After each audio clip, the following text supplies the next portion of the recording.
Good morning mga ka-Asenso. Ayan, kagigising lang natin. Matagal-tagal na rin tayong hindi nakapag-vlog dito.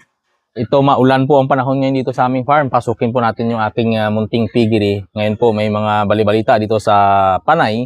Pero mahigpit naman po tayo sa ating biosecurity. Pasukin po natin yung ating piggery. Ayan po. Ayan po yung aming krapal. Ayan, pasok po tayo doon.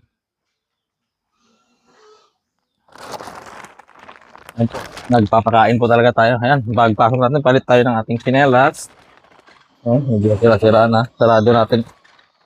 Ito po yung aming ginagawa dito. Ayan, nag-spray po kami ng Major D po ito. Pang ano natin, pang biosecurity natin. Ito po ay Major D. Ayan po yung ating gamit sa ating pang ano. Ito po. Ito po yung pang disinfectant natin.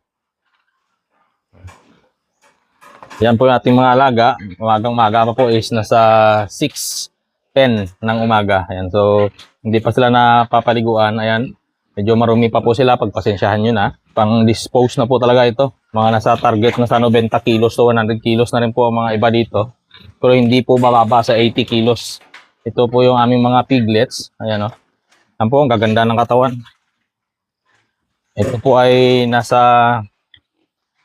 58 days old na po ito. Ayan po, lalaki ng katawan, no? Yan, hindi lang may iwasan, may maliit talaga sa magkakapatid. Pero tingnan niyo po yung katawan, no? Malalaki po yan silang lahat. Yan po ay update lang po ito sa aming alaga. Ito po, oh, mayroon din po akong piglets. May ubo yung isa. Dahil malamig po ngayon panahon. Ayan po yung ating sao. Ito po ay mga buntis na sao na po ito. Ito po, bagong sampalan po ito. Ito po ito yung paanakin natin. So, pupulgahin na po natin ito mamaya. Ito po yung ating alaga, ayan. Ito po yung ating pakain sa ating mga baboy, yan. Mga starter, may finisher na po tayo, at saka may grower. Ayan po yung ating pakain sa ating mga alaga. Ayan po, pig rulak.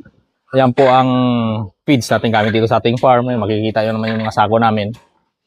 Ayan po. Magkabila po yan. Pinapaikutan natin, tinataas natin yan pag araw na. Ayan yung ating mga patining, mga ka-Asenso. Ayan. Ito yung malapit na mga anak, mga ka-Asenso. Ito yung next. Yun yung nakatayo. Tapos ito. Tapos ito, iwawalay na po namin ito. Ayan yung mga piglets. Ayan, alagang pigrulak po ito. Ayan. Nakita sa trapal namin, puro pigrulak po yan. Kaikot. Tsaka pag nanganak po ito, Mistral.